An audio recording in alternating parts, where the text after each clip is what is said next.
We designed the Miller CFS-3 3-hole stripper with an ergonomic shape, soft handle grips, and spring-loaded handles which result in a non-fatiguing action.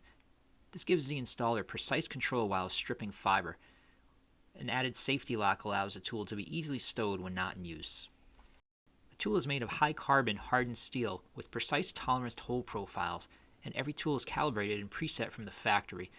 The CFS performs all common fiber stripping functions, removing 1.6 to 3 mm jacket, 600 to 900 tight micron buffer, and removes 200 to 250 coating to expose the glass fiber. To use the Miller CFS-3, load the fiber jacket into the first hole and squeeze to cut the jacket. Release the stripper and gently remove the jacket by hand.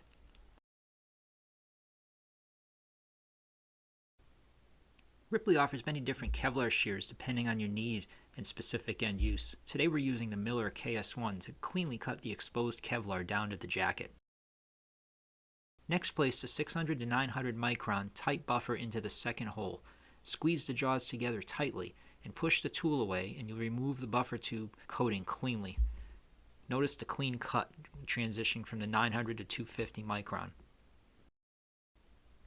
To finish the strip, place the exposed 250 micron fiber end into the bottom or the third hole. Squeeze the jaws and pull the tool across in a perpendicular action to expose the 125 micron raw glass. We recommend wiping the fiber with a denatured alcohol wipe or lint-free tissue to remove any loose surface residue.